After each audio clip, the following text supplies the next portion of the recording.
25th degree Knight of the Brazen Serpent. This degree is both philosophical and moral. While it teaches the necessity of reformation, as well as repentance, as a means of obtaining mercy and forgiveness, it is also devoted to an explanation of the symbols of Masonry, and especially to those which are connected with that ancient and universal legend, of which that of Kirkham Abbey is but a variation, that legend which, representing a murder or a death, and a restoration to life, by a drama in which figure Osiris, Isis and Horus, Atys and Cybele, Adonis and Venus, the Kibiri, Dionysos, and many another representative of the active and passive powers of nature, taught the initiates in the mysteries that the rule of evil and darkness is but temporary, and that that of light and good will be eternal. Maimonides says, in the days of Enos, the son of Seth, men fell into grievous errors, and even Enos himself partook of their infatuation. Their language was, that since God has placed on high the heavenly bodies, and used them as his ministers, it was evidently his will that they should receive from man the same veneration, as the servants of a great prince justly claim from the subject multitude. Impressed with this notion, they began to build temples to the stars, to sacrifice to them, and to worship them, in the vain expectation that they should thus please the Creator of all things. At first, indeed, they did not suppose the stars to be the only deities, but adored in conjunction with them the Lord God Omnipotent. In process of time, however, that great and venerable name was totally forgotten, and the whole human race retained no other religion than the idolatrous worship of the host of heaven. The first learning in the world consisted chiefly in symbols. The wisdom of the Chaldeans, Phoenicians, Egyptians, Jews, of Zoroaster, Shantoniathan, Pherecydes, Cyrus, Pythagoras, Socrates, Plato, of all the ancients, that is come to our hand, is symbolic. It was the mode, says Cyrenus on Plato's Symposium, of the ancient philosophers, to represent truth by certain symbols and hidden images. All that can be said concerning the gods, says Strabo, must be by the exposition of old opinions and fables, it being the custom of the ancients to wrap up in enigma and allegory their thoughts and discourses concerning nature, which are therefore not easily explained. As you learned in the 24th degree, my brother, the ancient philosophers regarded the soul of man as having had its origin in heaven. That was, Macrobius says, a settled opinion among them all, and they held it to be the only true wisdom, for the soul, while united with the body, to look ever toward its source, and strive to return to the place whence it came. Among the fixed stars it dwelt, until, seduced by the desire of animating a body, it descended to be imprisoned in matter. Henceforward it has no other resource than recollection, and is ever attracted toward its birthplace and home. The means of return are to be sought for in itself. To reascend to its source, it must do and suffer in the body. Thus the mysteries taught the great doctrine of the divine nature and longings after immortality of the soul, of the nobility of its origin, the grandeur of its destiny, its superiority over the animals who have no aspirations heavenward. If they struggled in vain to express its nature, by comparing it to fire and light, if they erred as to its original place of abode, and the mode of its descent, and the path which, descending and ascending, it pursued among the stars and spheres, these were the accessories of the great truth, and mere allegories designed to make the idea more impressive, and, as it were, tangible, to the human mind. Let us, in order to understand this old thought, first follow the soul in its descent. The sphere or heaven of the fixed stars was that holy region, and those Elysian fields, that were the native domicile of souls, and the place to which they reascended, when they had recovered their primitive purity and simplicity. From that luminous region the soul set forth, when it journeyed toward the body, a destination which it did not reach until it had undergone 3 degradations, designated by the name of deaths, and until it had passed through the several spheres and the elements.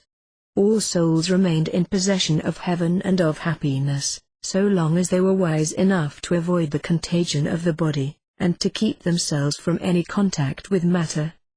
But those who, from that lofty abode, where they were lapped in eternal light, have looked longingly toward the body, and toward that which we here below call life, but which is to the soul a real death, and who have conceived for it a secret desire. Those souls, victims of their concupiscence, are attracted by degrees toward the inferior regions of the world, by the mere weight of thought and of that terrestrial desire. The soul, perfectly incorporeal, does not at once invest itself with the gross envelope of the body, but little by little, by successive and insensible alterations, and in proportion as it removes further and further from the simple and perfect substance in which it dwelt at first. It first surrounds itself with a body composed of the substance of the stars, and afterward, as it descends through the several spheres, with ethereal matter more and more gross, thus by degrees descending to an earthly body, and its number of degradations or deaths being the same as that of the spheres which it traverses. The galaxy, Macrobius says, crosses the zodiac into opposite points, Cancer and Capricorn, the tropical points in the sun's course, ordinarily called the gates of the Sunday. These two tropics, before his time, corresponded with those constellations, but in his day with Gemini and Sagittarius, in consequence of the precession of the equinoxes. But the signs of the zodiac remained unchanged, and the Milky Way crossed the signs Cancer and Capricorn, though not at those constellations. Through these gates souls were supposed to descend to earth and reascend to heaven. One, Macrobius says, in his dream of Scipio, was styled the gate of men, and the other, the gate of the gods. Cancer was the former, because souls descended by it to the earth, and Capricorn the latter, because by it they reascended to their seats of immortality, and became gods. From the Milky Way, according to Pythagoras, diverged the route to the dominions of Pluto. Until they left the galaxy, they were not deemed to have commenced to descend toward the terrestrial bodies. From that they departed, and to that they returned. Until they reached the sign Cancer, they had not left it, and were still gods. When they reached Leo, they commenced their apprenticeship for their future condition, and when they were at Aquarius, the sign opposite Leo, they were furthest removed from human life. The soul, descending from the celestial limits, where the zodiac and galaxy unite, loses its spherical shape, the shape of all divine nature, and is lengthened into a cone, as a point is lengthened into a line, and then, an indivisible monad before, it divides itself and becomes a duad, that is, unity becomes division, disturbance, and conflict.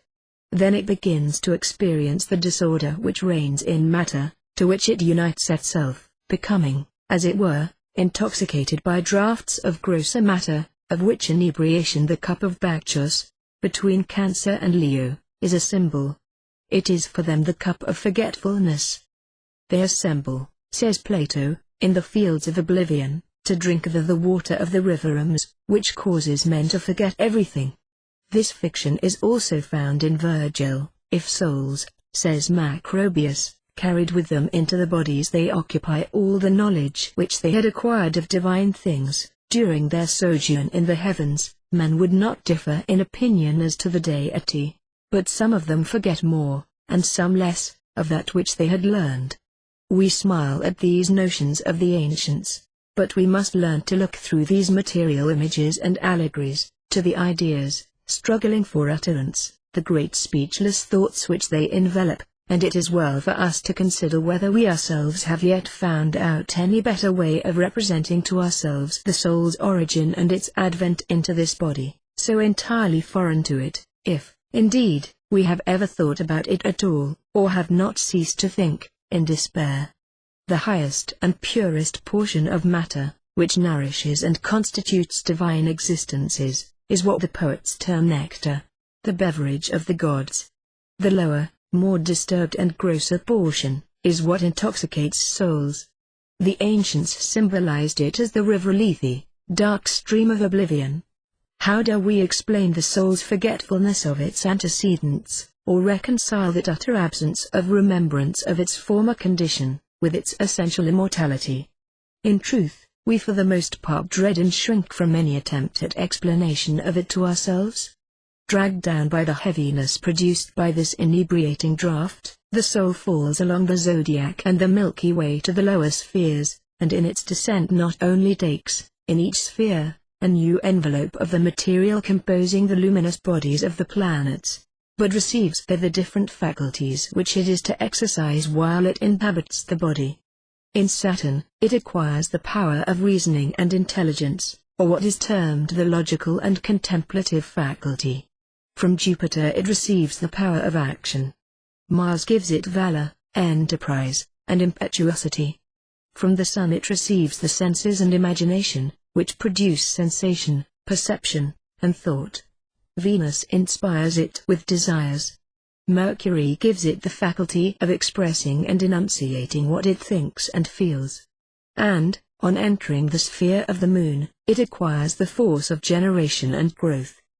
This lunary sphere, lowest and basest to divine bodies, is first and highest to terrestrial bodies. And the lunary body there assumed by the soul, while, as it were, the sediment of celestial matter, is also the first substance of animal matter. The celestial bodies, heaven, the stars, and the other divine elements, ever aspire to rise. The soul reaching the region which mortality inhabits, tends toward terrestrial bodies, and is deemed to die. Let no one, says Macrobius, be surprised that we so frequently speak of the death of this soul, which yet we call immortal. It is neither annulled nor destroyed by such death, but merely enfeebled for a time, and does not thereby forfeit its prerogative of immortality, for afterward, freed from the body, when it has been purified from the vice stains contracted during that connection, it is re-established in all its privileges, and returns to the luminous abode of its immortality. On its return, it restores to each sphere through which it ascends, the passions and earthly faculties received from them, to the Moon, the faculty of increase and diminution of the body, to Mercury, fraud, the architect of evils, to Venus, the seductive love of pleasure, to the Sun, the passion for greatness and empire, to Mars, audacity and temerity, to Jupiter, avarice, and to Saturn, falsehood and deceit, and at last, relieved of all, it enters naked and pure into the eighth sphere or highest heaven. All this agrees with the doctrine of Plato, that the soul cannot re-enter into heaven, until the revolutions of the universe shall have restored it to its primitive condition, and purified it from the effects of its contact with the four elements. This opinion of the pre-existence of souls, as pure and celestial substances, before their union with our bodies, to put on and animate which they descend from heaven, is one of great antiquity. A modern rabbi, Manasseh ben Israel, says it was always the belief of the Hebrews. It was that of most philosophers who admitted the immortality of the soul, and therefore it was taught in the mysteries, for, as Lactantius says, they could not see how it was possible that the soul should exist after the body, if it had not existed before it, and if its nature was not independent of that of the body. The same doctrine was adopted by the most learned of the Greek fathers, and by many of the Latins, and it would probably prevail largely at the present days, if men troubled themselves to think upon this subject at all, and to inquire whether the soul's immortality involved its prior existence. Some philosophers held that the soul was incarcerated in the body, by way of punishment for sins committed by it in a prior state. How they reconciled this with the same soul's unconsciousness of any such prior state, or of sin committed there, does not appear. Others held that God, of his mere will, sent the soul to inhabit the body. The Kabbalists united the two opinions. They held that there are four worlds, Aziluth, Briarth, Jezi, Arat, and Asiarth, the world of emanation, that of creation, that of forms, and the material world, one above and more perfect than the other, in that order, both as regards their own nature and that of the beings who inhabit them. All souls are originally in the world Aziluth, the supreme heaven, abode of God, and of pure and immortal spirits. Those who descend from it without fault of their own, by God's order, are gifted with a divine fire, which preserves them from the contagion of matter, and restores them to heaven so soon as their mission is ended. Those who descend through their own fault, go from world to world, insensibly losing their love of divine things, and their self-contemplation, until they reach the world as the earth, falling by their own weight. This is a pure Platonism, clothed with the images and words peculiar to the Kabbalists. It was the doctrine of the Essenes, who, says Porphyry, believe that souls descend from the most subtle ether, attracted to bodies by the seductions of matter. It was in substance the doctrine of Origen, and it came from the Chaldeans, who largely studied the theory of the heavens, the spheres, and the influences of the signs and constellations. The Gnostics made souls ascend and descend through 8 heavens, in each of which were certain powers that opposed their return, and often drove them back to earth, when not sufficiently purified. The last of these powers, nearest the luminous abode of souls, was a serpent or dragon. In the ancient doctrine, certain genii were charged with the duty of conducting souls to the bodies destined to receive them, and of withdrawing them from those bodies. According to Plutarch, these were the functions of Proserpine and Mercury. In Plato, a familiar genius accompanies man at his birth, follows and watches him all his life, and at death conducts him to the tribunal of the great judge. These genii are the media of communication between man and the gods, and the soul is ever in their presence. This doctrine is taught in the oracles of Zoroaster, and these genii were the intelligences that resided in the planets.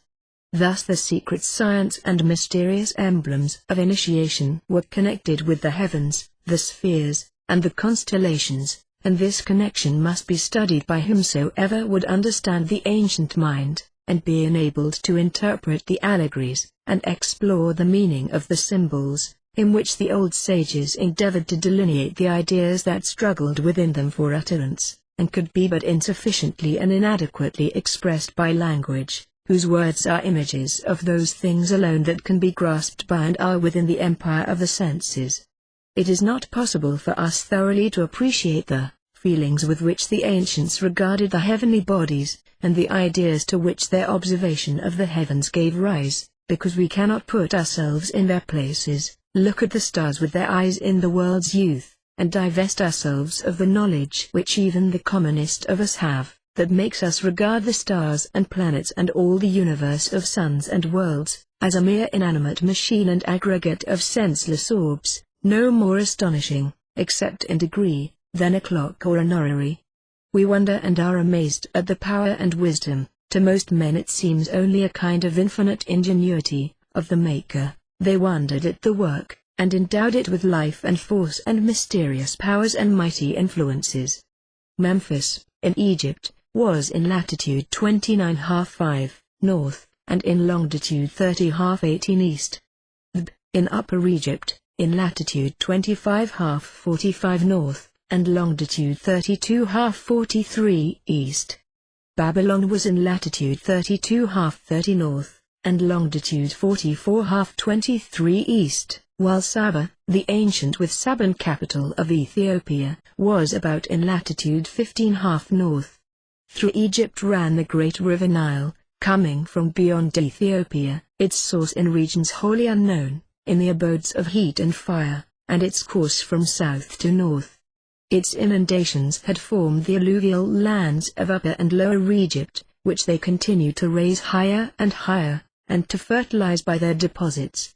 At first, as in all newly settled countries, those inundations, occurring annually and always at the same period of the year, were calamities, until, by means of levees and drains and artificial lakes for irrigation, they became blessings, and were looked for with joyful anticipation, as they had before been awaited with terror.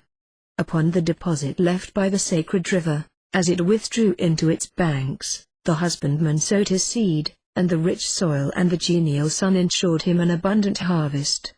Babylon lay on the Euphrates, which ran from southeast to northwest, blessing, as all rivers in the Orient do, the arid country through which it flowed, but its rapid and uncertain overflows bringing terror and disaster. To the ancients, as yet inventors of or astronomical instruments, and looking at the heavens with the eyes of children, this earth was a level plain of unknown extent. About its boundaries there was speculation, but no knowledge. The inequalities of its surface were the irregularities of a plane. That it was a globe, or that anything lived on its undersurface, or on what it rested, they had no idea. Every 24 hours the sun came up from beyond the eastern rim of the world, and traveled across the sky, over the earth, always south of, but sometimes nearer and sometimes further from the point overhead, and sunk below the world's western rim. With him went light, and after him followed darkness. And every 24 hours appeared in the heavens another body, visible chiefly at night, but sometimes even when the sun shone, which likewise, as if following the sun at a greater or less distance, travelled across the sky, sometimes as a thin crescent, and thence increasing to a full orb resplendent with silver light, and sometimes more and sometimes less to the southward of the point overhead, within the same limits as the Sunday man, enveloped by the thick darkness of profoundest night, when everything around him has disappeared, and he seems alone with himself and the black shades that surround him, feels his existence a blank and nothingness, except so far as memory recalls him the glories and splendors of light. Everything is dead to him, and he, as it were, to nature. How crushing and overwhelming the thought, the fear, the dread, that perhaps the darkness may be eternal, and that day may possibly never return, if it ever occurs to his mind, while the solid gloom closes up against him like a wall. What then can restore him to energy, to activity, to fellowship and communion with the great world which God had spread around him, and which perhaps in the darkness may be passing away? Light restores him to himself and to nature which seemed lost to him. Naturally, therefore, the primitive men regarded light as the principle of their real existence, without which life would be but one continued weariness and despair. This necessity for light, and its actual creative energy, were felt by all men, and nothing was more alarming to them than its absence.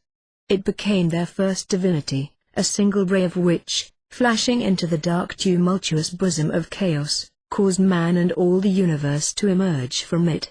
So all the poets sang who imagined cosmogonies, such was the first dogma of Orpheus, Moses, and the theologians. Light was Ormuzd, adored by the Persians, and darkness Ahriman, origin of all evils. Light was the life of the universe, the friend of man, the substance of the gods and of the soul. The sky was to them a great, solid, concave arch, a hemisphere of unknown material, at an unknown distance above the flat level earth, and along it journeyed in their courses the sun, the moon, the planets, and the stars. The sun was to them a great globe of fire, of unknown dimensions, at an unknown distance. The moon was a mass of softer light, the stars and planets lucent bodies, armed with unknown and supernatural influences. It could not fail to be soon observed, that at regular intervals the days and nights were equal, and that two of these intervals measured the same space of time as elapsed between the successive inundations, and between the returns of springtime and harvest. Nor could it fail to be perceived that the changes of the moon occurred regularly, the same number of days always elapsing between the first appearance of her silver crescent in the west at evening and that of her full orb rising in the east at the same hour, and the same again, between that and the new appearance of the crescent in the west. It was also soon observed that the sun crossed the heavens in a different line each day, the days being longest and the nights shortest when the line of his passage was furthest north, and the days shortest and nights longest when that line was furthest south, that his progress north and south was perfectly regular, marking 4 periods that were always the same, those when the days and nights were equal, or the vernal and autumnal equinoxes, that when the days were longest, or the summer solstice, and that when they were shortest, or the winter solstice. With the vernal equinox, or about the 25th of March of our calendar, they found that there unerringly came soft winds, the return of warmth, caused by the sun turning back to the northward from the middle ground of his course, the vegetation of the new year, and the impulse to amatory action on the part of the animal creation. Then the bull and the ram, animals most valuable to the agriculturist, and symbols themselves of vigorous generative power, recovered their vigor, the birds mated and builded their nests, the seeds germinated, the grass grew, and the trees put forth leaves. With the summer solstice, when the sun reached the extreme northern limit of his course, came great heat, and burning winds, and lassitude and exhaustion. Then vegetation withered, man longed for the cool breezes of spring and autumn, and the cool water of the wintry Nile or Euphrates, and the lion sought for that element far from his home in the desert. With the autumnal equinox came ripe harvests, and fruits of the tree and vine, and falling leaves, and cold evenings presaging wintry frosts, and the principle and powers of darkness, prevailing over those of light, drove the sun further to the south, so that the nights grew longer than the days. And at the winter solstice the earth was wrinkled with frost, the trees were leafless, and the sun, reaching the most southern point in his career, seemed to hesitate whether to continue descending, to leave the world to darkness and despair, or to turn upon his steps and retrace his course to the northward, bringing back seed time and spring, and green leaves and flowers, and all the delights of love. Thus, naturally and necessarily, time was divided, first into days, and then into moons or months, and years, and with these divisions and the movements of the heavenly bodies that marked them, were associated and connected all men's physical enjoyments and privations. Wholly agricultural, and in their frail habitations greatly at the mercy of the elements and the changing seasons, the primitive people of the Orient were most deeply interested in the recurrence of the periodical phenomena presented by the two great luminaries of heaven, on whose regularity all their prosperity depended. And the attentive observer soon noticed that the smaller lights of heaven were, apparently, even more regular than the sun and moon, and foretold with unerring certainty, by their risings and settings, the periods of recurrence of the different phenomena and seasons on which the physical well-being of all men depended. They soon felt the necessity of distinguishing the individual stars, or groups of stars, and giving them names, that they might understand each other, when referring to and designating them. Necessity produced designations at once natural and artificial. Observing that, in the circle of the year, the renewal and periodical appearance of the productions of the earth were constantly associated, not only with the courses of the sun, but also with the rising and setting of certain stars, and with their position relatively to the sun, the center to which they referred the whole starry host, the mind naturally connected the celestial and terrestrial objects that were in fact connected, and they commenced by giving to particular stars or groups of stars the names of those terrestrial objects which seemed connected with them, and for those which still remained unnamed by this nomenclature, they, to complete a system, assumed arbitrary and fanciful names. Thus the Ethiopian of Thebes or Saba styled those stars under which the Nile commenced to overflow, stars of inundation, or that poured out water Aquarius. Those stars among which the sun was, when he had reached the northern tropic and began to retreat southward, were termed, from his retrograde motion, the crab Cancer.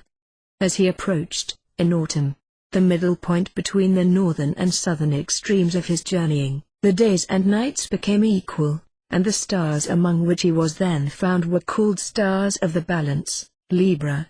Those stars among which the sun was, when the lion, driven from the desert by thirst, came to slake it at the Nile, were called stars of the lion, Leo. Those among which the sun was at harvest, were called those of the gleaning virgin, holding a sheaf of wheat, Virgo. Those among which he was found in February, when the ewes brought forth their young, were called stars of the lamb, Aries. Those in March, when it was time to plough, were called stars of the ox Taurus. Those under which hot and burning winds came from the desert, venomous like poisonous reptiles, were called stars of the Scorpion, Scorpio. Observing that the annual return of the rising of the Nile was always accompanied by the appearance of a beautiful star, which at that period showed itself in the direction of the sources of that river, and seemed to warn the husbandman to be careful not to be surprised by the inundation, the Ethiopian compared this act of that star to that of the animal which by barking gives warning of danger, and styled it the dog Sirius. Thus commencing, and as astronomy came to be more studied, imaginary figures were traced all over the heavens, to which the different stars were assigned. Chief among them were those that lay along the path which the sun traveled as he climbed toward the north and descended to the south, lying within certain limits and extending to an equal distance on each side of the line of equal nights and days. This belt, curving like a serpent, was termed the zodiac, and divided into 12 signs. At the vernal equinox, 2455 years before our era, the sun was entering the sign and constellation Taurus, or the Bull, having passed through, since he commenced, at the winter solstice, to ascend northward. The signs Aquarius, Pisces and Aries, on entering the first of which he reached the lowest limit of his journey southward. From Taurus, he passed through Gemini and Cancer, and reached Leo when he arrived at the terminus of his journey northward. Thence, through Leo, Virgo, and Libra, he entered Scorpio at the autumnal equinox, and journeyed southward through Scorpio, Sagittarius, and Capricornus to Aquarius, the terminus of his journey south. The path by which he journeyed through these signs became the ecliptic, and that which passes through the 2 equinoxes, the equator. They knew nothing of the immutable laws of nature, and whenever the sun commenced to tend southward, they feared lest he might continue to do so, and by degrees disappear forever, leaving the earth to be ruled forever by darkness, storm, and cold. Hence they rejoiced when he commenced to reascend after the winter solstice, struggling against the malign influences of Aquarius and Pisces, and amicably received by the Lamb. And when at the vernal equinox he entered Taurus, they still more rejoiced at the assurance that the days would again be longer than the nights, that the season of seed time had come, and the summer and harvest would follow. And they lamented when, after the autumnal equinox, the malign influence of the venomous scorpion, and vindictive archer, and the filthy and ill-omened he-goat dragged him down toward the winter solstice. Arriving there, they said he had been slain, and had gone to the realm of darkness. Remaining there 3 days, he rose again, and again ascended northward in the heavens, to redeem the earth from the gloom and darkness of winter, which soon became emblematical of sin, and evil, and suffering, as the spring, summer, and autumn became emblems of happiness and immortality. Soon they personified the sun, and worshipped him under the name of Osiris, and transmuted the legend of his descent among the winter signs, into a fable of his death, his descent into the infernal regions, and his resurrection. The moon became Isis, the wife of Osiris, and winter, as well as the desert or the ocean into which the sun descended, became Typhon, the spirit or principle of evil, warring against and destroying Osiris. From the journey of the sun through the 12 signs came the legend of the 12 labors of Hercules, and the incarnations of Vishnu and Buddha. Hence came the legend of the murder of Khrm, representative of the sun, by the 3 fellow crafts, symbols of the 3 winter signs, Capricornus, Aquarius, and Pisces, who assailed him at the 3 gates of heaven and slew him at the winter solstice. Hence the search for him by the 9 fellow crafts, the other 9 signs, his finding, burial, and resurrection. The celestial Taurus, opening the new year, was the creative of Bull of the Hindus and Japanese, breaking with his horn the egg out of which the world is born. Hence the bull Apis was worshipped by the Egyptians, and reproduced as a golden calf by Aaron in the desert. Hence the cow was sacred to the Hindus. Hence, from the sacred and beneficent signs of Taurus and Leo, the human-headed winged lions and bulls in the palaces at Guyanjik and Nimrud, like which were the cherubim set by Solomon in his temple, and hence the 12 brazen or bronze oxen, on which the layer of brass was supported. The celestial vulture or eagle, rising and setting with the scorpion, was substituted in its place, in many cases, on account of the malign influences of the latter, and thus the 4 great periods of the year were mailed by the bull, the lion, the man, Aquarius, and the eagle, which were upon the respective standards of Ephraim, Judah, Reuben, and Dan, and still appear on the shield of American Royal Arch Masonry. Afterward the ram or lamb became an object of adoration, when, in his turn, he opened the equinox, to deliver the world from the wintry reign of darkness and evil. Around the central and simple idea of the annual death and resurrection of the sun, a multitude of circumstantial details soon clustered. Some were derived from other astronomical phenomena, while many were merely poetical ornaments and inventions. Besides the sun and moon, those ancients also saw a beautiful star, shining with a soft, silvery light, always following the sun at no great distance when he set, or preceding him when he rose.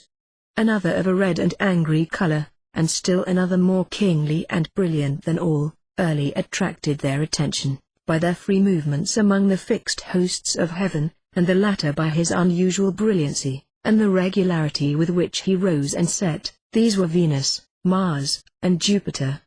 Mercury and Saturn could scarcely have been noticed in the world's infancy, or until astronomy began to assume the proportions of a science.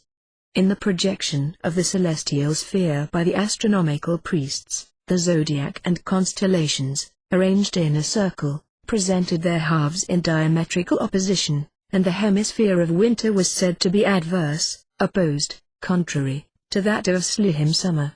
Over the angels of the ladder ruled a king, Osiris or Ormuzd, enlightened, intelligent, creative, and beneficent. Over the fallen angels or evil genii of the former, the demons or deaths of the subterranean empire of darkness and sorrow, and its stars, ruled also a chief. In Egypt the scorpion first ruled, the sign next the balance, and long the chief of the winter signs, and then the polar bear or ass, called Typhon, that is, deluge, on account of the rains which inundated the earth while that constellation domineered. In Persia, at a later day, it was the serpent, which, personified as Ahriman, was the evil principle of the religion of Zoroaster. The sun does not arrive at the same moment in each year at the equinoctial point on the equator. The explanation of his anticipating that point belongs to the science of astronomy, and to that we refer you for it. The consequence is, what is termed the precession of the equinoxes, by means of which the sun is constantly changing his place in the zodiac, at each vernal equinox, so that now, the signs retaining the names which they had 300 years before Christ, they and the constellations do not correspond, the sun being, now in the constellation Pisces, when he is in the sign Aries. The annual amount of precession is 50 seconds and a little over, 51. The period of a complete revolution of the equinoxes, 25,856 years. The precession amounts to 30 for a sign, in 2,155.6 years. So that, as the sun now enters Pisces at the vernal equinox, he entered Aries at that period, 300 years BC. And Taurus 2455 BC. And the division of the ecliptic, now called Taurus, lies in the constellation Aries, while the sign Gemini is in the constellation Taurus. 4,610 years before Christ, the sun entered Gemini at the vernal equinox. At the two periods, 2,455 and 300 years before Christ and now, the entrances of the sun at the equinoxes and solstices into the signs, render as follows: BC 2455. Leo, Scorpio, Aquarius, Vern. Equinox. He entered Taurus, summer solstice or autumnal equinox, winter solstice BC 300. Aries, Cancer, Libra, Capricornus, Vern. Ex summer sols, autumn, ex winter sols 1872. Pisces, Gemini, Virgo, Sagittarius, Vern. Ex sum sols aut. Ec winter sols. From confounding signs with causes came the worship of the sun and stars. If, says Job, I beheld the sun when it shined, or the moon progressive in brightness, and my heart hath been secretly enticed, or my mouth hath kissed my hand, this were an iniquity to be punished by the judge, for I should have denied the God that is above. Perhaps we are not, on the whole, much wiser than those simple men of the old time. For what do we know of effect and cause, except that one thing regularly or habitually follows another? So, because the heliacal rising of Sirius preceded the rising of the Nile, it was deemed to cause it, and other stars were in like manner held to cause extreme heat, bitter cold, and watery storm. A religious reverence for the zodiacal bull, Taurus, appears, from a very early period, to have been pretty general. Perhaps it was universal, throughout Asia, from that chain or region of Caucasus to which it gave name, and which is still known under the appellation of Mount Taurus, to the southern extremities of the Indian peninsula, extending itself also into Europe, and through the eastern parts of Africa. This evidently originated during those remote ages of the world, when the couleur of the vernal equinox passed across the stars in the head of the sign from Aries, from Cancer, from Libra, from Capricornus, from Pisces, from Gemini, from Virgo, from Sagittarius, from Aquarius, from Taurus, from Leo, from Scorpio, Taurus, among which was Aldebaran, a period when, as the most ancient monuments of all the Oriental nations attest, the light of arts and letters first shone forth. The Arabian word Aldebaran means the foremost, or leading star, and it could only have been so named, when it did precede, or lead, all others. The year then opened with the sun in Taurus, and the multitude of ancient sculptures, both in Assyria and Egypt, wherein the bull appears with lunette or crescent horns, and the disk of the sun between them, are direct allusions to the important festival of the first new moon of the year, and there was everywhere an annual celebration of the festival of the first new moon, when the year opened with Sol and Lunar in Taurus. David sings, "Blow the trumpet in the new moon, in the time appointed, on our solemn feast day, for this is a statute unto Israel, and a law of the God of Jacob. This he ordained to Joseph, for a testimony, when he came out of the land of Egypt." The reverence paid to Taurus continued long after, by the precession of the equinoxes, the couleur of the vernal equinox had come to pass through Aries. The Chinese still have a temple, called the Palace of the Horned Bull, and the same symbol is worshipped in Japan and all over Hindustan. The Cimbrians carried a brazen bull with them, as the image of their god, when they overran Spain and Gaul, and the representation of the creation, by the deity in the shape of a bull, breaking the shell of an egg with his horns, meant Taurus, opening the year, and bursting the symbolical shell of the annually recurring orb of the new year. Theophilus says that the Osiris of Egypt was supposed to be dead or absent 50 days in each year. Landseer thinks that this was because the Saban priests were accustomed to see, in the lower latitudes of Egypt and Ethiopia, the first or chief stars of the husbandman, boats, sink achronically beneath the western horizon, and then to begin their lamentations, or hold forth the signal for others to weep, and when his prolific virtues were supposed to be transferred to the vernal sun, bacchanalian revelry became devotion.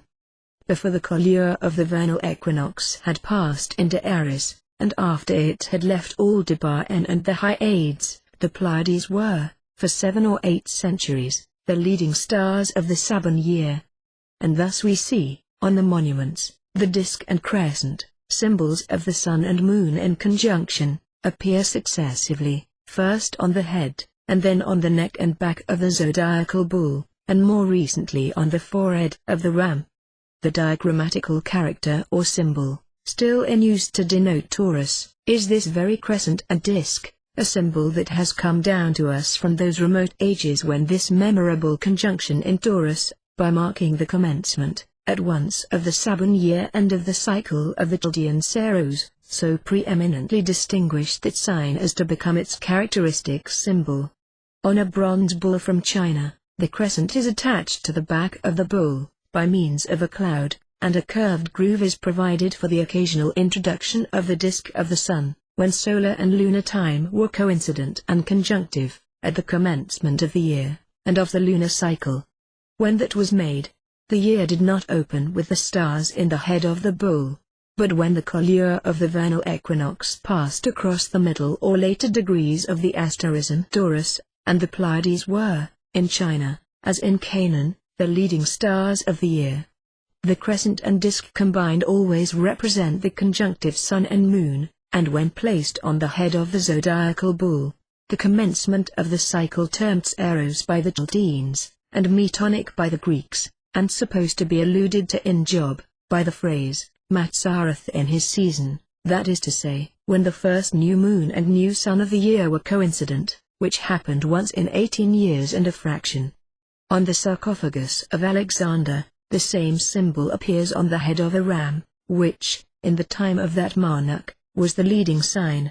So too in the sculptured temples of the Upper Nile, the crescent and disk appear, not on the head of Taurus, but on the forehead of the ram or the ram-headed god, whom the Grecian mythologists called Jupiter Ammon, really the sun in Aries. If we now look for a moment at the individual stars which composed and were near to the respective constellations, we may find something that will connect itself with the symbols of the ancient mysteries and of Masonry. It is to be noticed that when the sun is in a particular constellation, no part of that constellation will be seen, except just before sunrise and just after sunset, and then only the edge of it, but the constellations opposite to it will be visible. When the sun is in Taurus, for example, that is, when Taurus sets with the sun, Scorpio rises as he sets, and continues visible throughout the night. And if Taurus rises and sets with the sun today, he will, 6 months hence, rise at sunset and set at sunrise, for the stars thus gain on the sun 2 hours a month. Going back to the time when, watched by the Chaldean shepherds, and the husbandmen of Ethiopia and Egypt, the milk-white bull with golden horns led on the newborn year, we see in the neck of Taurus, the Pleiades, and in his face the Hyades, which Grecia from their showering names, and of whom the brilliant Aldebaran is the chief, while to the southwestward is that most splendid of all the constellations, Orion, with Betelgeuse in his right shoulder, Bellatrix in his left shoulder, Rigel on the left foot, and in his belt the 3 stars known as the 3 kings, and now as the Yard and Del. Orion, ran the legend, persecuted the Pleiades, and to save them from his fury, Jupiter placed them in the heavens, where he still pursues them, but in vain. They, with Arcturus and the bands of Orion, are mentioned in the book of Job. They are usually called the 7 stars, and it is said there were 7, before the fall of Troy, though now only 6 are visible. The Pleiades were so named from a Greek word signifying to sail. In all ages they have been observed for signs and seasons. Virgil says that the sailors gave names to the Pleiades, Hyades, and the northern car, Pleiades, Hyades, Chlorum Clecanis Arcton. And Palinurus, he says, Arcturum, Pluviasque Hyades, Geminusque Trionis, Armatum Curo Circumspicitor Iona, studied Arcturus and the rainy Hyades and the twin Trionis, and Orion cinctured with gold. Taurus was the prince and leader of the celestial host for more than 2,000 years, and when his head set with the sun about the last of May, the Scorpion was seen to rise in the southeast. The Pleiades were sometimes called Virgilio, or the Virgins of Spring, because the sun entered this cluster of stars in the season of blossoms. Their Syrian name was Sukkoth, or Sukkoth-Benith, derived from a Chaldean word signifying to speculate or observe. The Hyades are 5 stars in the form of a V, 11 half southeast of the Pleiades. The Greeks counted them as 7. When the vernal equinox was in Taurus, Aldebaran led up the starry host, and as he rose in the east, Aries was about 27 half high. When he was close upon the meridian, the heavens presented their most magnificent appearance. Capella was a little further from the meridian, to the north, and Orion still further from it to the southward. Procyon, Sirius, Castor and Pollux had climbed about halfway from the horizon to the meridian. Regulus had just risen upon the ecliptic. The Virgin still lingered below the horizon. Fomalhaut was halfway to the meridian in the southwest, and to the northwest were the brilliant constellations, Perseus, Cepheus, Cassiopeia, and Andromeda, while the Pleiades had just passed the meridian. Orion is visible to all the habitable world. The equinoctial line passes through the center of it. When Aldebaran rose in the east, the 3 kings in Orion followed him, and as Taurus set, the Scorpion, by whose sting it was said Orion died, rose in the east. Orion rises at noon about the 9th of March. his rising was accompanied with great rains and storms, and it became very terrible to mariners. In boats, called by the ancient Greeks Lycaon, from leukos, a wolf, and by the Hebrews, Caleb-Anubak, the barking dog, is the great star Arcturus, which, when Taurus opened the year, corresponded with a season remarkable for its great heat. Next comes Gemini, the twins, two human figures, in the heads of which are the bright stars Castor and Pollux, the Dioscuri, and the Cabiri of Samothrace, patrons of navigation, while south of Pollux are the brilliant stars Sirius and Procyon, the greater and lesser dog, and still further south, Canopus, in the ship Argo. Sirius is apparently the largest and brightest star in the heavens. When the vernal equinox was in Taurus, he rose heliacally, that is, just before the sun, when, at the summer solstice, the sun entered Leo, about the 21st of June, 15 days previous to the swelling of the Nile. The heliacal rising of Canopus was also a precursor of the rising of the Nile. Procyon was the forerunner of Sirius, and rose before him. There are no important stars in Cancer. In the zodiacs of Essen and Dendera, and in most of the astrological remains of Egypt, the sign of this constellation was a beetle, Scarabaeus, which thence became sacred, as an emblem of the gate through which souls descended from heaven. In the crest of Cancer is a cluster of stars formerly called Prosp, the Maindia, on each side of which is a small star, the two of which were called little asses. In Leo are the splendid stars, Regulus, directly on the ecliptic, and Denebola in the Lion's Tail. Southeast of Regulus is the fine star Hydra. The combat of Hercules with the Nemean lion was his first labor. It was the first sign into which the sun passed, after falling below the summer solstice, from which time he struggled to reascend. The Nile overflowed in this sign. It stands first in the zodiac of Dendera, and is in all the Indian and Egyptian zodiacs. In the left hand of Virgo, Isis or Seers, is the beautiful star Spica Virginis, a little south of the ecliptic. Vindemiatrix, of less magnitude, is in the right arm, and northwest of Spica, in boats, the husbandman, Osiris, is the splendid star Arcturus.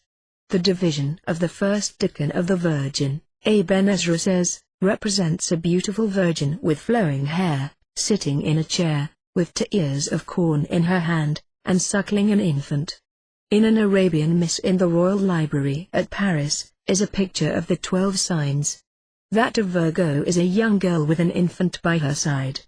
Virgo was Isis, and her representation carrying a child, Horus, in her arms, exhibited in her temple, was accompanied by this inscription: I am all that is, that was, and that shall be, and the fruit which I brought forth is the Sunday 9 months after the sun enters Virgo, he reaches the twins.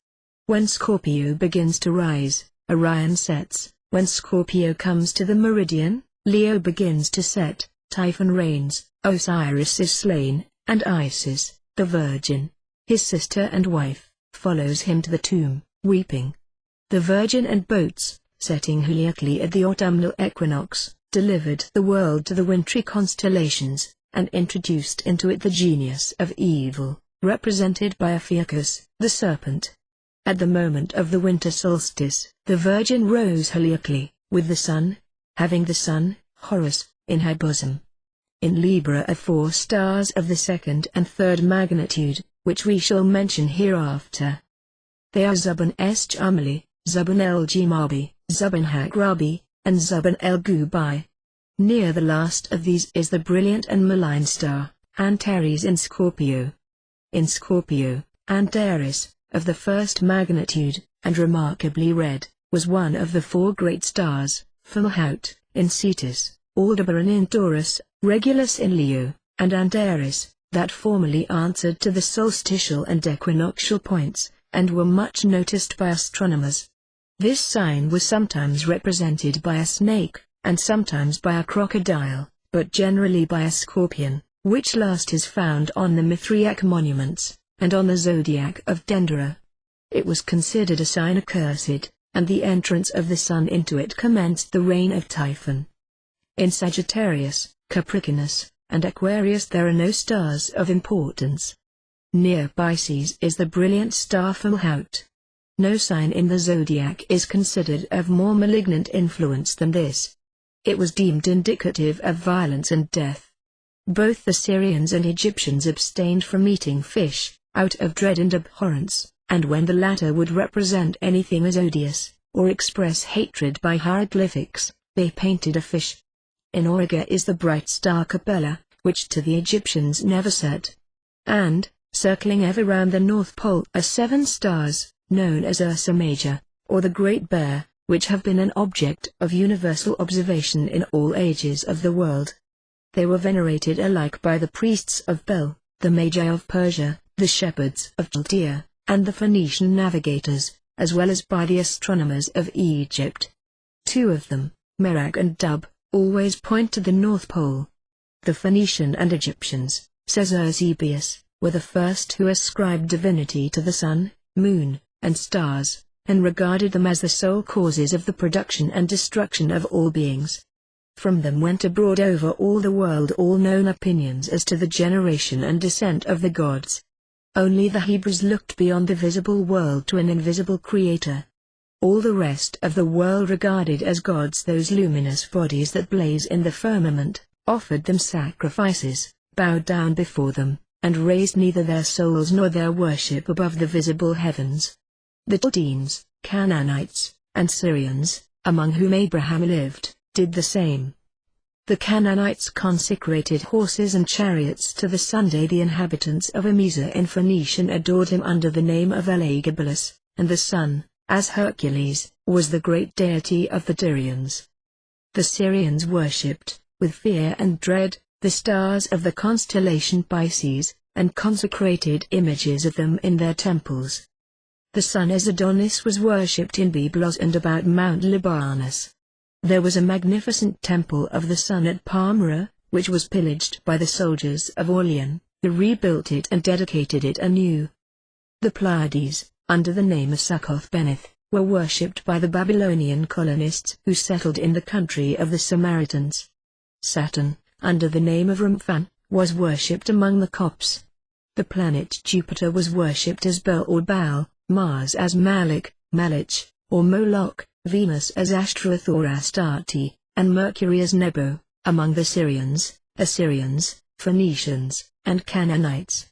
Sancho Niathan says that the earliest Phoenicians adored the sun, whom they deemed sole lord of the heavens, and honored him under the name of Bel-Samin, signifying king of heaven. They raised columns to the elements, fire, and air or wind, and worshipped them, and Sabism, or the worship of the stars, flourished everywhere in Babylonia. The Arabs, under a sky always clear and serene, adored the sun, moon, and stars. Abul-Far Agius so informs us, and that each of the 12 Arab tribes invoked a particular star as its patron. The tribe Hamia was consecrated to the sun, the tribe Sena to the moon, the tribe Mysa was under the protection of the beautiful star in Taurus, Aldebaran, the tribe Tai under that of Canopus, the tribe Kais, of Sirius, the tribes Lachamus and Idamus, of Jupiter, the tribe Asad, of Mercury, and so on. The Saracens, in the time of Heraclius, worshipped Venus, whom they called Kaaba, or the Great, and they swore by the sun, moon, and stars. Shahristan, an Arabic author, says that the Arabs and Indians before his time had temples dedicated to the 7 planets. Abul-Far Agius says that the 7 great primitive nations, from whom all others descended, the Persians, Chaldeans, Greeks, Egyptians, Turks, Indians, and Chinese, all originally were Sabists, and worshipped the stars. They all, he says, like the Chaldeans, prayed turning toward the North Pole 3 times a day, at sunrise, noon, and sunset, bowing themselves 3 times before the Sunday. They invoked the stars and the intelligences which inhabited them, offered them sacrifices, and called the fixed stars and planets gods. Philo says that the Chaldeans regarded the stars as sovereign arbiters of the order of the world, and did not look beyond the visible causes to any invisible and intellectual being. They regarded nature as the great divinity that exercised its powers through the action of its parts, the sun, moon, planets, and fixed stars, the successive revolutions of the seasons, and the combined action of heaven and earth. The great feast of the Sabans was when the sun reached the vernal equinox, and they had 5 other feasts, at the times when the 5 minor planets centered the signs in which they had their exaltation. Diodorus Siculus informs us that the Egyptians recognized 2 great divinities, primary and eternal, the sun and moon, which they thought governed the world, and from which everything receives its nourishment and growth, that on them depended all and the great work of generation, and the perfection of all effects produced in nature. We know that the 2 great divinities of Egypt were Osiris and Isis, the greatest agents of nature, according to some, the sun and moon, and according to others, heaven and earth, or the active and passive principles of generation, and we learn from Porphyry that Ch. Remen, a learned priest of Egypt, and many other learned men of that nation, said that the Egyptians recognized as gods the stars composing the zodiac, and all those that by their rising or setting marked its divisions, the subdivisions of the signs into decans, the horoscope and the stars that presided therein, and which were called potent chiefs heaven, that considering the sun as the great god, architect, and ruler of the world, they explained not only the fable of Osiris and Isis, but generally all their sacred legends, by the stars, by their appearance and disappearance, by their ascension, by the phases of the moon, and the increase and diminution of her light, by the march of the sun, the division of time and the heavens into 2 parts, one assigned to darkness and the other to light, by the Nile and, in fine, by the whole round of physical causes. Lucian tells us that the bull Apis, sacred to the Egyptians, was the image of the celestial bull, or Taurus, and that Jupiter Ammon, horned like a ram, was an image of the constellation Aries.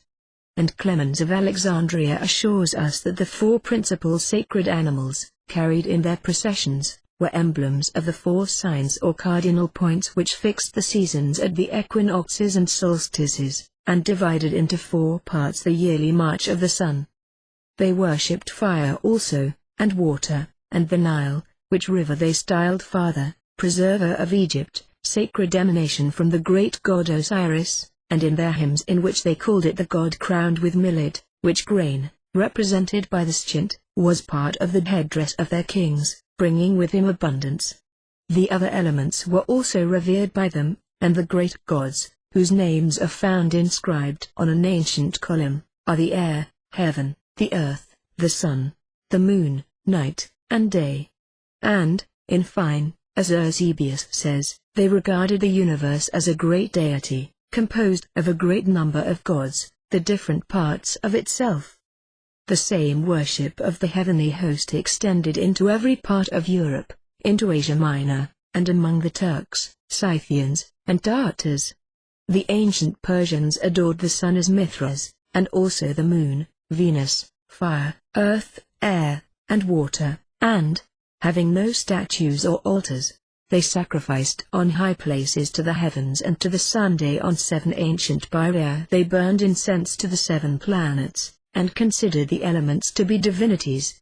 In the Zendavesta we find invocations addressed to Mithras, the stars, the elements, trees, mountains, and every part of nature.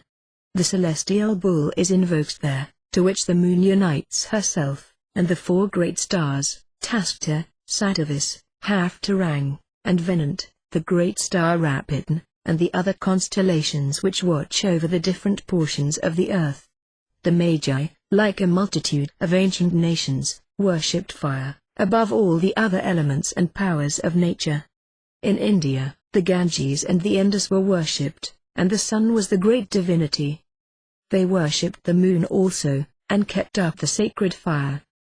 In Ceylon, the sun, moon, and other planets were worshipped. In Sumatra, the sun, called Irai, and the moon, called Handa. And the Chinese built temples to heaven, the earth, and genii of the air, of the water, of the mountains, and of the stars, to the sea dragon, and to the planet Mars. The celebrated labyrinth was built in honor of the sun, and its 12 palaces, like the 12 superb columns of the temple is, at Hierapolis, covered with symbols relating to the 12 signs and the occult qualities of the elements, were consecrated to the 12 gods or tutelary genii of the signs of the zodiac. The figure of the pyramid and that of the obelisk, resembling the shape of a flame, caused these monuments to be consecrated to the sun and to fire. Antimus of Locria says, the equilateral triangle enters into the composition of the pyramid, which has 4 equal faces and equal angles, and which in this is like fire, the most subtle and mobile of the elements. They and the obelisks were erected in honor of the sun, termed in an inscription upon one of the latter, translated by the Egyptian Hermapian, and to be found in Amminus Marcellinus, Apollo the Strong, Son of God, he who made the world, true Lord of the diadems, who possesses Egypt and fills it with his glory.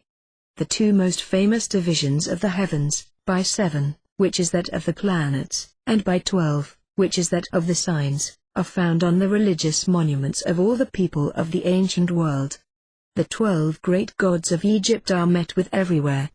They were adopted by the Greeks and Romans, and the latter assigned one of them to each sign of the zodiac. Their images were seen at Athens, where an altar was erected to each, and they were painted on the porticos. The people of the north had their 12 asses, or senate of 12 great gods, of whom Odin was chief. The Japanese had the same number, and like the Egyptians divided them into classes, 7, who were the most ancient, and 5, afterward added, both of which numbers are well known and consecrated in Masonry. There is no more striking proof of the universal adoration paid the stars and constellations, than the arrangement of the Hebrew camp in the desert, and the allegory in regard to the 12 tribes of Israel, ascribed in the Hebrew legends to Jacob. The Hebrew camp was a quadrilateral, in 16 divisions, of which the central 4 were occupied by images of the 4 elements. The 4 divisions at the 4 angles of the quadrilateral exhibited the 4 signs that the astrologers called fixed, and which they regard as subject to the influence of the 4 great royal stars, Regulus in Leo, Aldebaran in Taurus, Antares in Scorpio, and Mahout in the mouth of Pisces, on which falls the water poured out by Aquarius, of which constellations the scorpion was represented in the Hebrew blazonry by the celestial vulture or eagle, that rises at the same time with it and is its paranaton. The other signs were arranged on the 4 faces of the quadrilateral, and in the parallel and interior divisions. There is an astonishing coincidence between the characteristics assigned by Jacob to his sons, and those of the signs of the zodiac, or the planets that have their domicile in those signs. Reuben is compared to running water, unstable, and that cannot excel, and he answers to Aquarius, his ensign being a man. The water poured out by Aquarius flows towards the South Pole, and it is the first of the 4 royal signs, ascending from the winter solstice. The lion, Leo, is the device of Judah, and Jacob compares him to that animal, whose constellation in the heavens is the domicile of the sun, the lion of the tribe of Judah, by whose grip, when that of apprentice and that of fellow craft, of Aquarius at the winter solstice and of Cancer at the vernal equinox, have not succeeded in raising him, Khrm was lifted out of the grave. Ephraim, on whose ensign appears the celestial bull, Jacob compares to the ox. Dan, bearing as his device a scorpion, he compares to the cerastes or horned serpent, synonymous in astrological language with the vulture or pouncing eagle, and which bird was often substituted on the flag of Dan, in place of the venomous scorpion, on account of the terror which that reptile inspired, as the symbol of Typhon and his malign influences, wherefore the eagle, as its paranaton, that is, rising and setting at the same time with it, was naturally used in its stead. Hence the 4 famous figures in the sacred pictures of the Jews and Christians, and in royal arch masonry, of the lion, the ox, the man, and the eagle, the 4 creatures of the Apocalypse, copied there from Ezekiel, in whose reveries and rhapsodies they are seen revolving around blazing circles. The ram, domicile of Mars, chief of the celestial soldiery and of the 12 signs, is the device of Gad, whom Jacob characterizes as a warrior, chief of his army. Cancer, in which are the stars termed Asae, or little asses, is the device of the flag of Issachar, whom Jacob compares to an ass. Capricorn, of old represented with the tail of a fish, and called by astronomers the son of Neptune, is the device of Zebulon, of whom Jacob says that he dwells on the shore of the sea. Sagittarius, chasing the celestial wolf, is the emblem of Benjamin, whom Jacob compares to a hunter, and in that constellation the Romans placed the domicile of Diana the huntress. Virgo, the domicile of Mercury, is borne on the flag of Naphtali, whose eloquence and agility Jacob magnifies, both of which are attributes of the courier of the gods. And of Simeon and Levi he speaks as united, as are the two fishes that make the constellation Pisces, which is their armorial emblem. Plato, in his Republic, followed the divisions of the zodiac and the planets. So also did Lycurgus at Sparta, and Cecrops in the Athenian Commonwealth. Chun, the Chinese legislator, divided China into 12 chiu, and specially designated 12 mountains. The Etruscans divided themselves into 12 cantons. Romulus appointed 12 lictors. There were 12 tribes of Ishmael and 12 disciples of the Hebrew reformer. The New Jerusalem of the Apocalypse has 12 gates. The Susiat, a Chinese book, speaks of a palace composed of 4 buildings, whose gates looked toward the 4 corners of the world. That on the east was dedicated to the new moons of the months of spring, that on the west to those of autumn, that on the south to those of summer, and that on the north to those of winter, and in this palace the emperor and his grandees sacrificed a lamb, the animal that represented the sun at the vernal equinox. Among the Greeks, the march of the choruses in their theatres represented the movements of the heavens and the planets, and the strophe and antistrophe imitated, Aristoxan says, the movements of the stars. The number 5 was sacred among the Chinese, as that of the planets other than the sun and moon.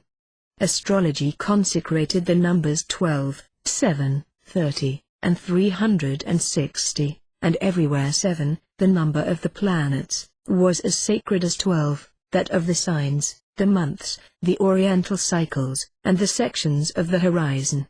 We shall speak more at large hereafter, in another degree, as to these and other numbers, to which the ancients ascribed mysterious powers. The signs of the zodiac and the stars appeared on many of the ancient coins and medals. On the public seal of the Locrians, Ozols was Hesperus, or the planet Venus. On the medals of Antioch shone the Ons was the ram and crescent, and the ram was the special deity of Syria, assigned to it in a division of the earth among the 12 signs. On the Cretan coins was the equinoctial bull, and he also appeared on those of the Mamertines and of Athens. Sagittarius appeared on those of the Persians. In India the 12 signs appeared upon the ancient coins. The scorpion was engraved on the medals of the kings of Commagena, and Capricorn on those of Zernia, Anazava, and other cities. On the medals of Antoninus are found nearly all the signs of the zodiac. Astrology was practiced among all the ancient nations. In Egypt, the book of astrology was borne reverentially in the religious processions, in which the few sacred animals were also carried, as emblems of the equinoxes and solstices. The same science flourished among the Chaldeans, and over the whole of Asia and Africa. When Alexander invaded India, the astrologers of the Oxid races came to him to disclose the secrets of their science of heaven and the stars. The Brahmins whom Apollonius consulted, taught him the secrets of astronomy, with the ceremonies and prayers whereby to appease the gods and learn the future from the stars. In China, astrology taught the mode of governing the state and families. In Arabia it was deemed the mother of the sciences, and old libraries are full of Arabic books on this pretended science. It flourished at Rome. Constantine had his horoscope drawn by the astrologer Valens. It was a science in the Middle Ages, and even to this day is neither forgotten nor unpracticed. Catherine de' Medici was fond of it. Louis XVI consulted his horoscope, and the learned Cassini commenced his career as an astrologer. The ancient Sabans established feasts in honor of each planet, on the day for each, when it entered its place of exaltation, or reached the particular degree in the particular sign of the zodiac in which astrology had fixed the place of its exaltation, that is, the place in the heavens where its influence was supposed to be greatest, and where it acted on nature with the greatest energy. The place of exaltation of the sun was in Aries, because, reaching that point, he awakens all nature, and warms into life all the germs of vegetation, and therefore his most solemn feast among all nations, for many years before our era, was fixed at the time of his entrance into that sign. In Egypt, it was called the Feast of Fire and Light. It was the Passover, when the Paschal lamb was slain and eaten, among the Jews, and Newrouz among the Persians. The Romans preferred the place of domicile to that of exaltation, and celebrated the feasts of the planets under the signs that were their houses. The Chaldeans, whom and not the Egyptians, the Sabans followed in this, preferred the places of exaltation. Saturn, from the length of time required for his apparent revolution, was considered the most remote, and the Moon the nearest planet. After the Moon came Mercury and Venus, then the Sun, and then Mars, Jupiter, and Saturn. So the risings and settings of the fixed stars, and their conjunctions with the Sun, and their first appearance as they emerged from his rays, fixed the epochs for the feasts instituted in their honor, and the sacred calendars of the ancients were regulated accordingly. In the Roman games of the circus, celebrated in honor of the sun and of entire nature, the sun, moon, planets, zodiac, elements, and the most apparent parts and potent agents of nature were personified and represented, and the courses of the sun in the heavens were imitated in the hippodrome, his chariot being drawn by 4 horses of different colors, representing the 4 elements and seasons. The courses were from east to west, like the circuits round the lodge, and 7 in number, to correspond with the number of planets.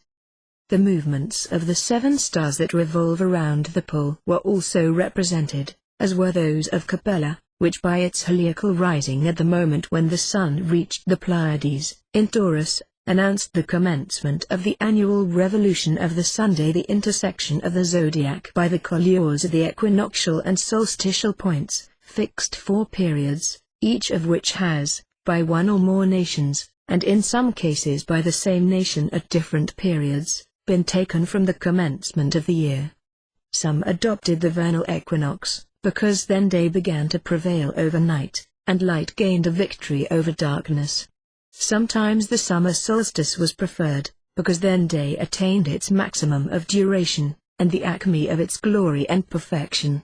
In Egypt, another reasoning was, that then the Nile began to overflow, at the heliacal rising of Sirius. Some preferred the autumnal equinox, because then the harvests were gathered, and the hopes of a new crop were deposited in the bosom of the earth. And some preferred the winter solstice, because then, the shortest day having arrived, their length commenced to increase, and light began the career destined to end in victory at the vernal equinox. The sun was figuratively said to die and be born again at the winter solstice. The games of the circus, in honor of the invincible god Sun, were then celebrated, and the Roman year established or reformed by Numa, commenced. Many peoples of Italy commenced their year, Macrobius says, at that time, and represented by the 4 ages of man the gradual succession of periodical increase and diminution of day, and the light of the sun, likening him to an infant born at the winter solstice, a young man at the vernal equinox, a robust man at the summer solstice, and an old man at the autumnal equinox. This idea was borrowed from the Egyptians, who adored the sun at the winter solstice, under the figure of an infant. The image of the sign in which each of the 4 seasons commenced, became the form under which was figured the sun of that particular season. The lion's skin was worn by Hercules, the horns of the bull adorned the forehead of Bacchus, and the autumnal serpent wound its long folds round the statue of Serapis, 2,500 years before our era, when those signs corresponded with the commencement of the seasons. When other constellations replaced them at those points, by means of the precession of the equinoxes, those attributes were changed. Then the ram furnished the horns for the head of the sun, under the name of Jupiter Ammon.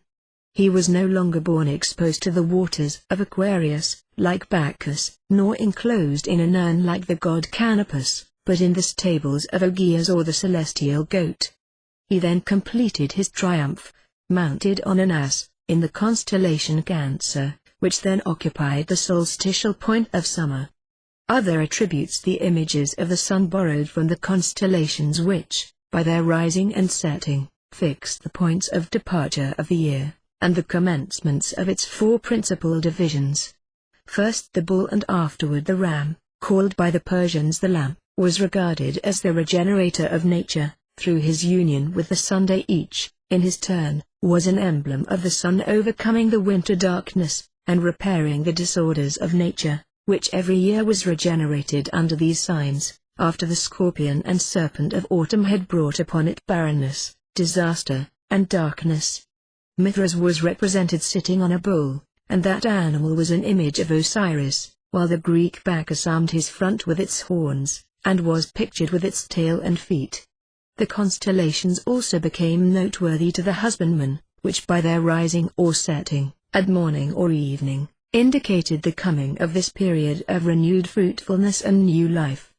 Capella, or the Kidda Maltia, whose horn is called that of abundance, all whose place is over the equinoctial point, or Taurus, and the Pleiades, that long indicated the seasons, and gave rise to a multitude of poetic fables, were the most observed and most celebrated in antiquity.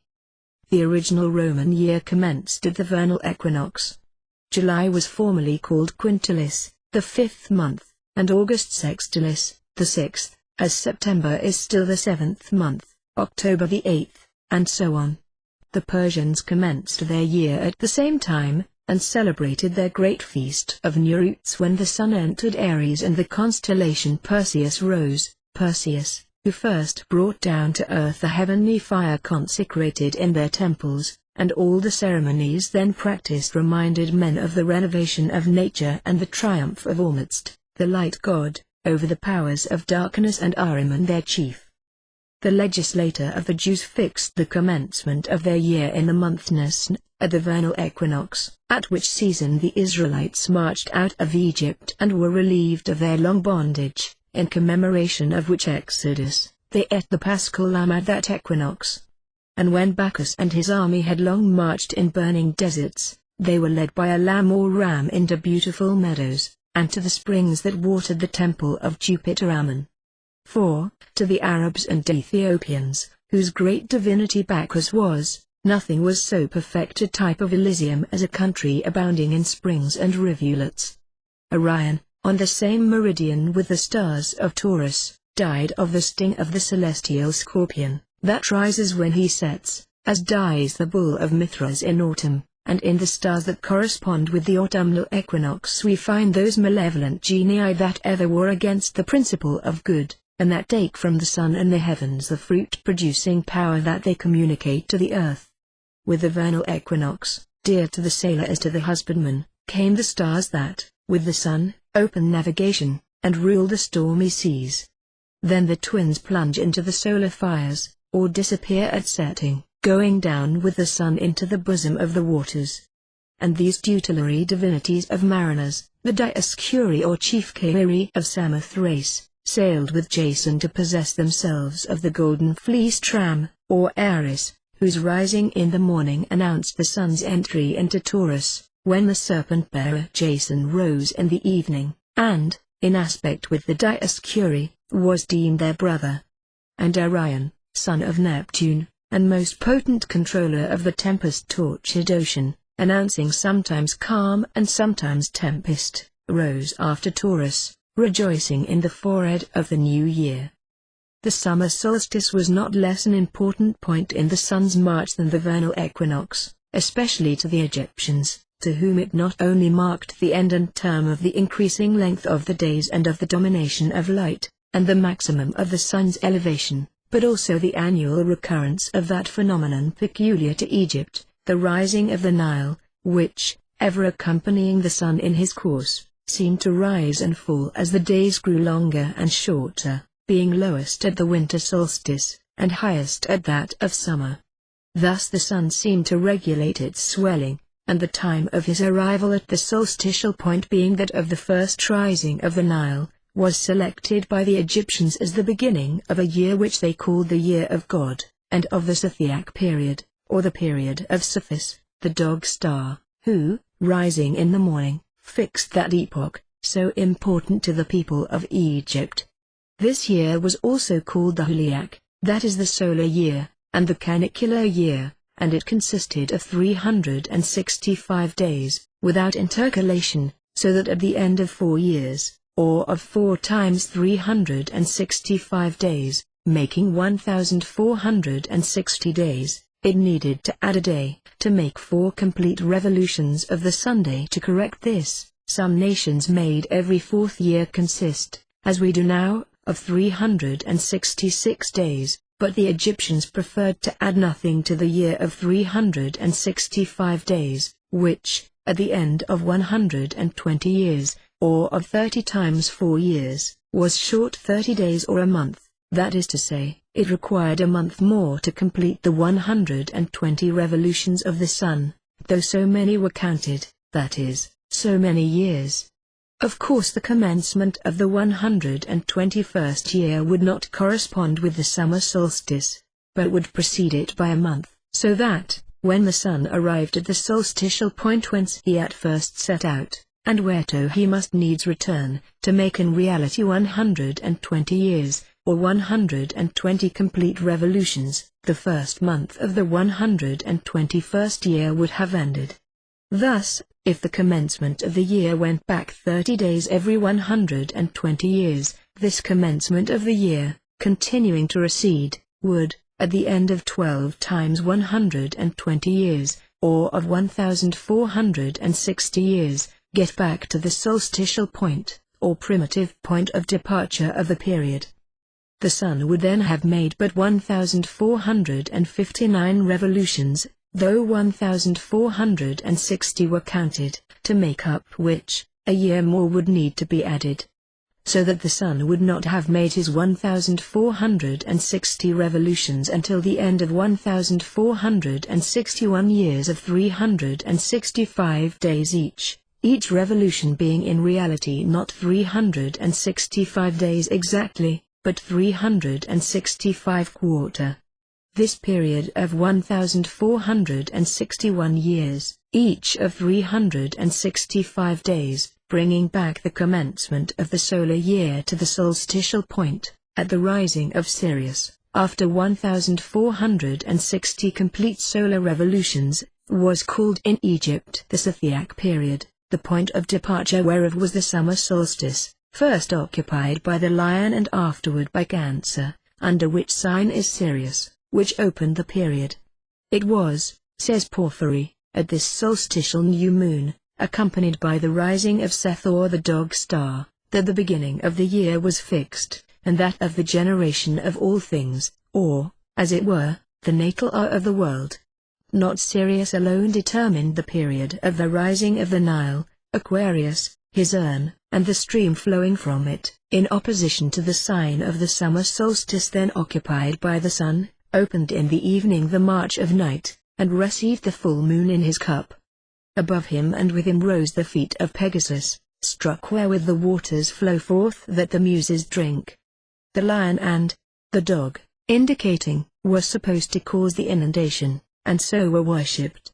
While the sun passed through Leo, the waters doubled their depth, and the sacred fountains poured their streams through the heads of lions. Hydra, rising between Sirius and Leo, extended under 3 signs.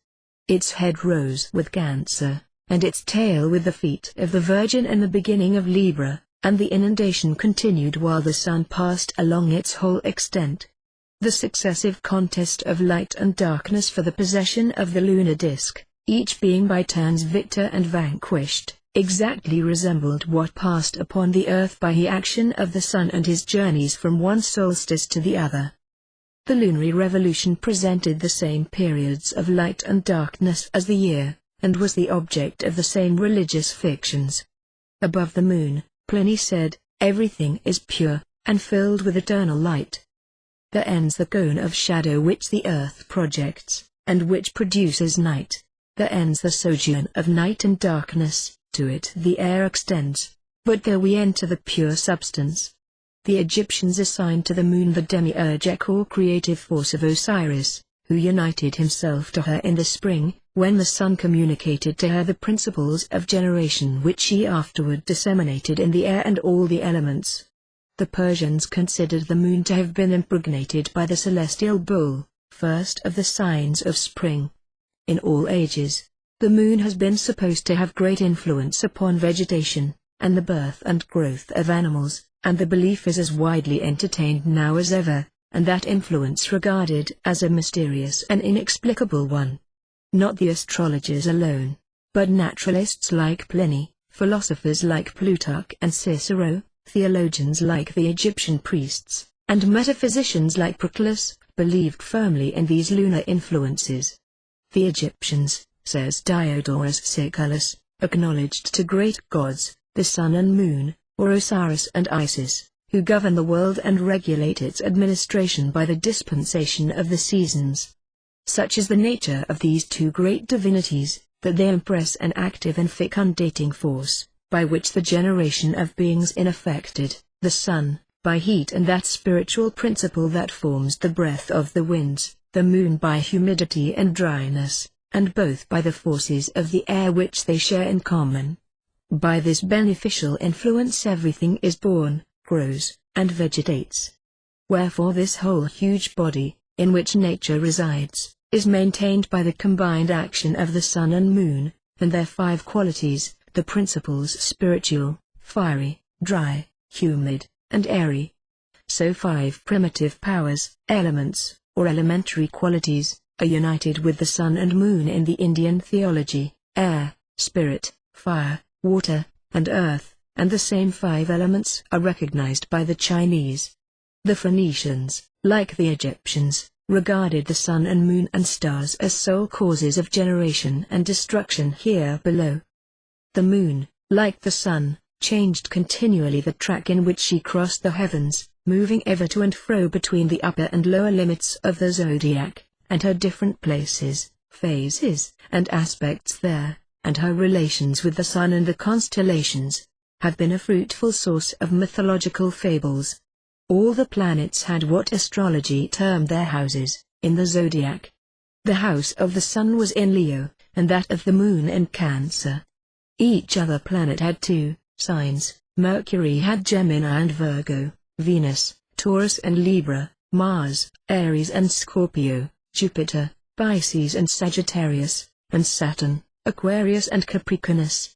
From this distribution of the signs also came many mythological emblems and fables, as also many came from the places of exaltation of the planets. Diana of Ephesus, the moon, wore the image of a crab on her bosom, because in that sign was the moon's domicile, and lions bore up the throne of Horus. The Egyptian Apollo, the sun personified, for a like reason, while the Egyptians consecrated the Taurophorn Scarabaeus to the moon, because she had her place of exaltation in Taurus, and for the same reason Mercury is said to have presented Isis with a helmet like a bull's head. A further division of the zodiac was of each sign into 3 parts of 10½ each, called decans, or, in the whole zodiac, 36 parts, among which the 7 planets were apportioned anew, each planet having an equal number of decans, except the first, which, opening and closing the series of planets 5 times repeated, necessarily had 1 decan more than the others. This subdivision was not invented until after Aries opened the vernal equinox, and accordingly Mars, having his house in Aries, opens the series of decans and closes it, the planets following each other, 5 times in succession, in the following order: Mars, the Sun, Venus, Mercury, the Moon, Saturn, Jupiter, Mars, etc., so that to each sign are assigned 3 planets, each occupying 10 degrees. To each decan a god or genius was assigned, making 36 in all, one of whom, the Chaldeans said, came down upon earth every 10 days, remained so many days, and reascended to heaven. This division is found on the Indian sphere, the Persian, and that barbaric one which Aben Ezra describes. Each genius of the decans had a name and special characteristics. They concur and aid in the effects produced by the sun, moon, and other planets charged with the administration of the world, and the doctrine in regard to them, secret and august as it was held, was considered of the gravest importance, and its principles, Firmicus says, were not entrusted by the ancients, inspired as they were by the deity, to any but the initiates, and to them only with great reserve, and a kind of fear, and when cautiously enveloped with an obscure veil, that they might not come to be known by the profane. With these decans were connected the paranatans, or those stars outside of the zodiac, that rise and set at the same moment with the several divisions of 10½ of each sign. As there were anciently only 48 celestial figures or constellations, of which 12 were in the zodiac, it follows that there were, outside of the zodiac, 36 other asterisms, paranatans of the several 36 decans. For example, as when Capricorn set, Sirius and Procyon, or Canis Major and Canis Minor, rose, they were the paranatans of Capricorn, though at a great distance from it in the heavens. The rising of Cancer was known from the setting of Corona Borealis and the rising of the Great and Little Dog, its 3 paranatans. The risings and settings of the stars are always spoken of as connected with the Sunday. In that connection there are 3 kinds of them, cosmical, acronical, and heliacal, important to be distinguished by all who would understand this ancient learning. When any star rises or sets with the same degree of the same sign of the zodiac that the sun occupies at the time, it rises and sets simultaneously with the sun, and this is termed rising or setting cosmically. But a star that so rises and sets can never be seen, on account of the light that precedes, and is left behind by the Sunday. It is therefore necessary, in order to know his place in the zodiac, to observe stars that rise just before or set just after him. A star that is in the fast when night commences, and in the west when it ends, is said to rise and set achronically. A star so rising or setting was in opposition to the sun, rising at the end of evening twilight, and setting at the beginning of morning twilight, and this happened to each star but once a year, because the sun moves from west to fast, with reference to the stars, 1 degree a day. When a star rises as night ends in the morning, or sets as night commences in the evening, it is said to rise or set heliacally, because the sun, Helios, seems to touch it with his luminous atmosphere. A star thus reappears after a disappearance, often, of several months, and thenceforward it rises an hour earlier each day, gradually emerging from the sun's rays, until at the end of 3 months it precedes the sun 6 hours, and rises at midnight. A star sets heliacally, when no longer remaining visible above the western horizon after sunset. The day arrives when they cease to be seen setting in the west.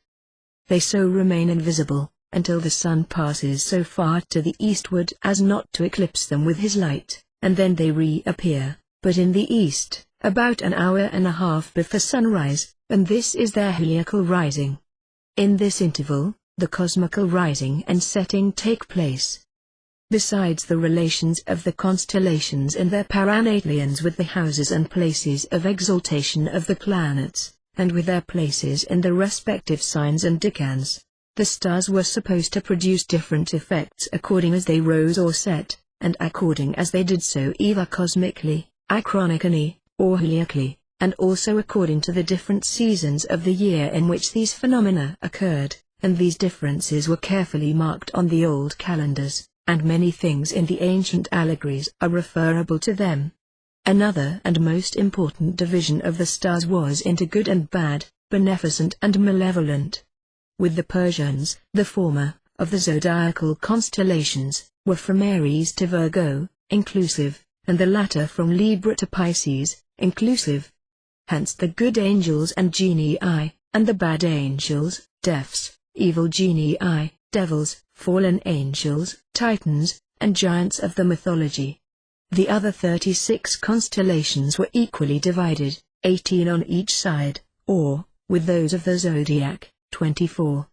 Thus the symbolic egg, that issued from the mouth of the invisible Egyptian god Neph, known in the Grecian mysteries as the Orphic egg, from which issued the god Tumung of the Choesians, and the Egyptian Osiris, and Phanes, god and principle of light, from which, broken by the sacred bull of the Japanese, the world emerged, and which the Greeks placed at the feet of Bacchus Dorycornus, the Magian egg of Ormuzd, from which came the Amshashpans and Dephs, was divided into two halves, and equally apportioned between the good and evil constellations and angels. Those of spring, as for example Aries and Taurus, Auriga and Capella, were the beneficent stars, and those of autumn, as the Balance, Scorpio, the serpent of Ophiuchus, and the dragon of the Hesperides, were types and subjects of the evil principle, and regarded as malevolent causes of the ill effects experienced in autumn and winter. Thus are explained the mysteries of the journeyings of the human soul through the spheres, when it descends to the earth by the sign of the serpent, and returns to the empire of light by that of the lamb or bull. The creative action of heaven was manifested, and all its demiurgic energy developed, most of all at the vernal equinox, to which refer all the fables that typify the victory of light over darkness, by the triumphs of Jupiter, Osiris, Ormuzd, and Apollo. Always the triumphant god takes the form of the bull, the ram, or the lamb. Then Jupiter wrests from Typhon his thunderbolts, of which that malignant deity had possessed himself during the winter.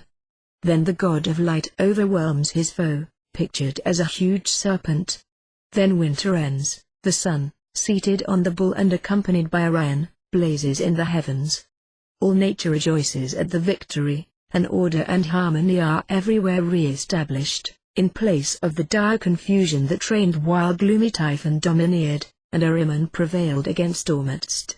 The universal soul of the world, motive power of heaven and of the spheres, it was held, exercises its creative energy chiefly through the medium of the sun, during his revolution along the signs of the zodiac, with which signs unite the paranatans that modify their influence, and concur in furnishing the symbolic attributes of the great luminary that regulates nature and is the depository of her greatest powers.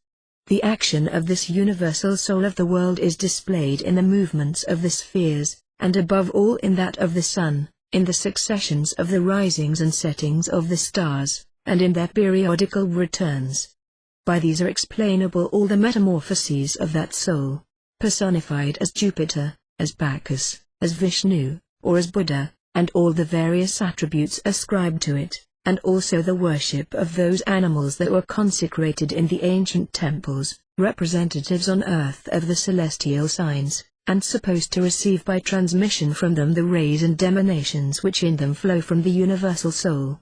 All the old adorers of nature, the theologians, astrologers, and poets, as well as the most distinguished philosophers, supposed that the stars were so many animated and intelligent beings, or eternal bodies, active causes of effect here below, animated by a living principle, and directed by an intelligence that was itself but an emanation from and a part of the life and universal intelligence of the world, and we find in the hierarchical order and distribution of their eternal and divine intelligences, known by the names of gods, angels, and genii, the same distributions and the same divisions as those by which the ancients divided the visible universe and distributed its parts.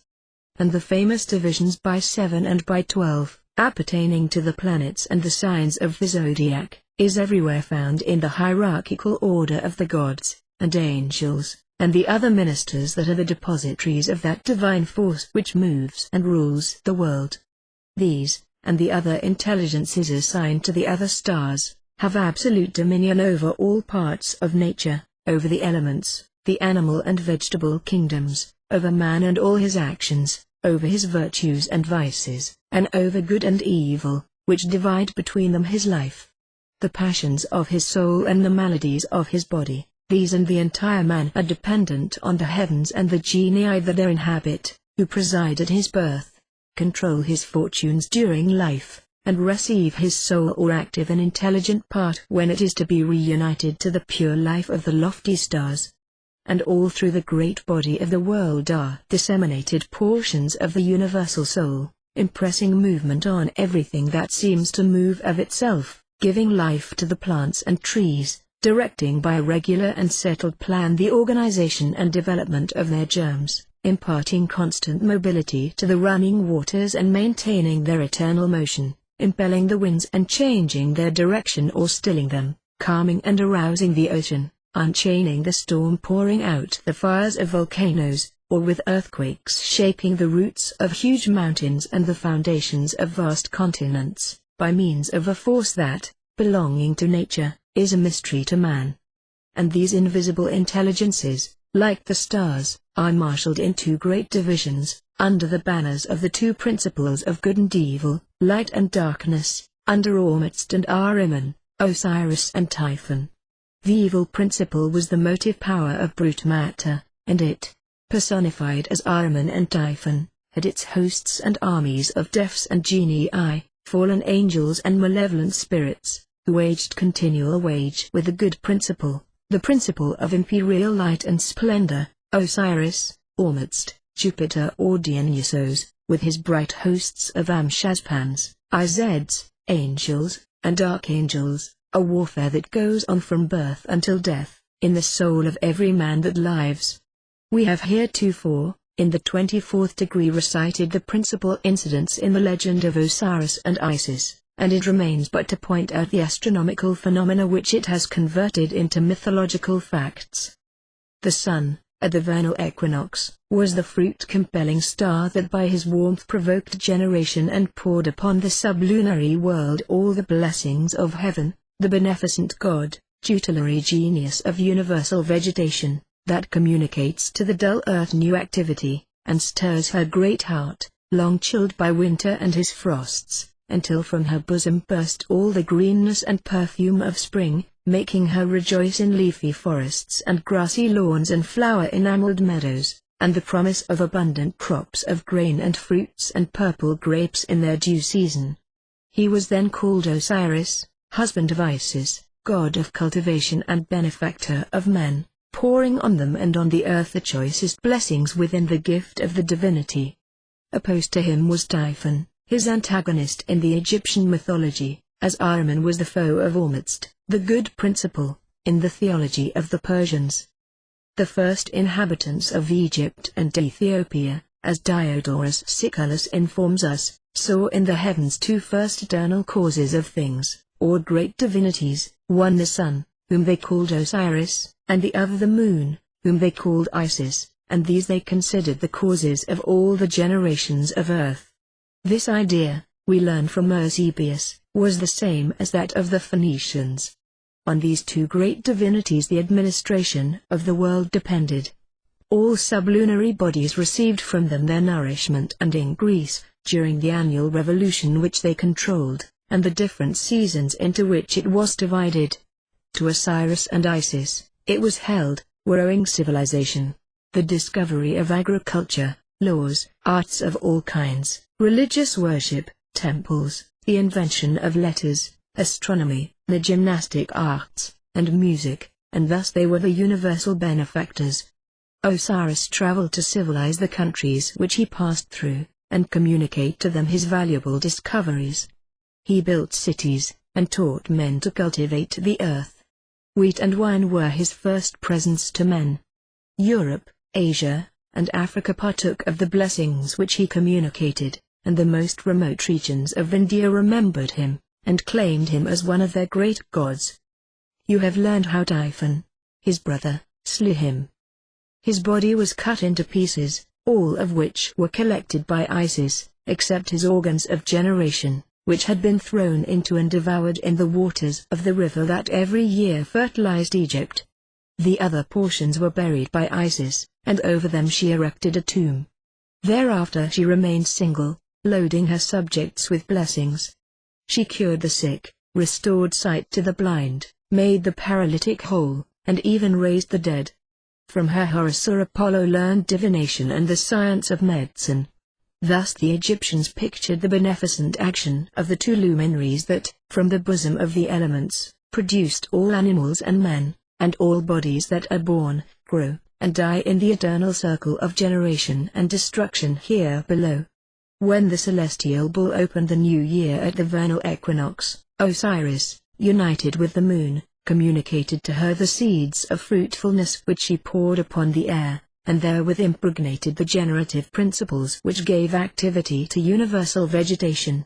Apis, represented by a bull, was the living and sensible image of the sun or Osiris, when in union with Isis or the moon at the vernal equinox, concurring with her in provoking everything that lives to generation. This conjunction of the sun with the moon at the vernal equinox, in the constellation Taurus, required the bull Apis to have on his shoulder a mark resembling the crescent moon. And the fecundating influence of these two luminaries was expressed by images that would now be deemed gross and indecent, but which then were not misunderstood. Everything good in nature comes from Osiris, order, harmony, and the favorable temperature of the seasons and celestial periods. From Typhon come the stormy passions and irregular impulses that agitate the brute and material part of man, maladies of the body, and violent shocks that injure the health and derange the system, inclement weather, derangement of the seasons, and eclipses. Osiris and Typhon were the Ormuzd and Ahriman of the Persians, principles of good and evil, of light and darkness, ever at war in the administration of the universe. Osiris was the image of generative power. This was expressed by his symbolic statues, and by the sign into which he entered at the vernal equinox. He especially dispensed the humid principle of nature, generative element of all things, and the Nile and all moisture were regarded as emanations from him, without which there could be no vegetation. That Osiris and Isis were the sun and moon, is attested by many ancient writers, by Diogenes Laertius, Plutarch, Lucian, Suidas, Macrobius, Martianus Capella, and others. His power was symbolized by an eye over a scepter. The sun was termed by the Greeks the eye of Jupiter, and the eye of the world, and his is the all-seeing eye in our lodges. The oracle of Claros styled him king of the stars and of the eternal fire, that engenders the year and the seasons, dispenses rain and winds, and brings about daybreak and night.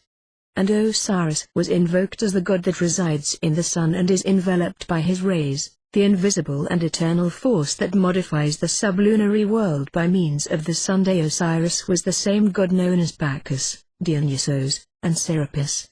Serapis is the author of the regularity and harmony of the world. Bacchus, jointly with Ceres, identified by Herodotus with Isis, presides over the distribution of all our blessings, and from that emanates everything beautiful and good in nature. One furnishes the germ and principle of every good, the other receives and preserves it as a deposit, and the latter is the function of the moon in the theology of the Persians. In each theology, Persian and Egyptian, the moon acts directly on the earth, but she is fecundated, in one by the celestial bull and in the other by Osiris, with whom she is united at the vernal equinox, in the sign Taurus, the place of her exaltation or greatest influence on the earth. The force of Osiris, says Plutarch, is exercised through the moon. She is the passive cause relatively to him, and the active cause relatively to the earth, to which she transmits the germs of fruitfulness received from him. In Egypt the earliest movement in the waters of the Nile began to appear at the vernal equinox, when the new moon occurred at the entrance of the sun into the constellation Taurus, and thus the Nile was held to receive its fertilizing power from the combined action of the equinoctial sun and the new moon, meeting in Taurus. Osiris was often confounded with the Nile, and Isis with the earth, and Osiris was deemed to act on the earth, and to transmit to it his emanations, through both the moon and the Nile, whence the fable that his generative organs were thrown into that river. Typhon, on the other hand, was the principle of aridity and barrenness, and by his mutilation of Osiris was meant that drought which caused the Nile to retire within his bed and shrink up in autumn.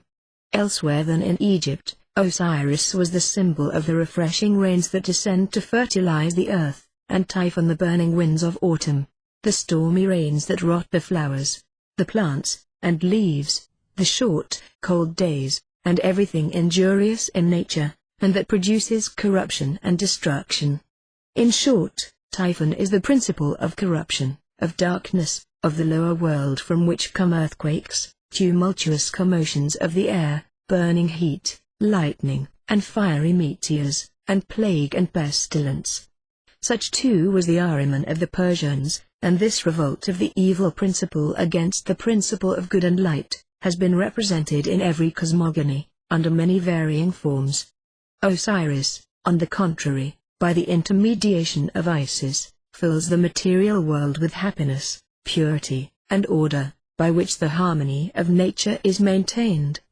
It was said that he died at the autumnal equinox, when Taurus or the Pleiades rose in the evening, and that he rose to life again in spring, when vegetation was inspired with new activity.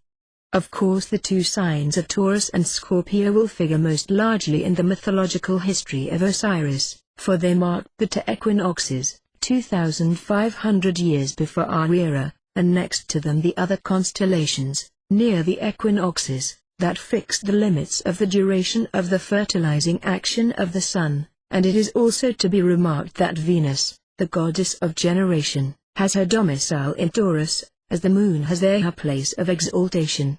When the sun was in Scorpio, Osiris lost his life, and that fruitfulness which, under the form of the bull, he had communicated, through the moon, to the earth. Typhon, his hands and feet horrid with serpents, and whose habitat in the Egyptian planisphere was under Scorpio, confined him in a chest and flung him into the Nile, under the 17th degree of Scorpio. Under that sign he lost his life and virility, and he recovered them in the spring, when he had connection with the moon. When he entered Scorpio, his light diminished, night reassumed her dominion, the Nile shrunk within its banks, and the earth lost her verdure and the trees their leaves. Therefore it is that on the Mithriac monuments, the scorpion bites the testicles of the equinoctial bull, on which sits Mithras, the son of spring and god of generation, and that, on the same monuments, we see two trees, one covered with young leaves, and at its foot a little bull and a torch burning, and the other loaded with fruit, and at its foot a scorpion, and a torch reversed and extinguished. Amidst Osiris, the beneficent principle that gives the world light, was personified by the sun, apparent source of light. Darkness, personified by Typhon or Ahriman, was his natural enemy. The sages of Egypt described the necessary and eternal rivalry or opposition of these principles, ever pursuing one the other, and one dethroning the other in every annual revolution, and at a particular period, one in the spring under the bull, and the other in autumn under the scorpion, by the legendary history of Osiris and Typhon, detailed to us by Diodorus and Cinzius, in which history were also personified the stars and constellations Orion, Capella, the twins, the wolf, Sirius, and Hercules, whose risings and settings noted the advent of one or the other equinox. Plutarch gives us the positions in the heavens of the sun and moon, at the moment when Osiris was murdered by Typhon. The sun, he says, was in the sign of the Scorpion, which he then entered at the autumnal equinox. The moon was full, he adds, and consequently, as it rose at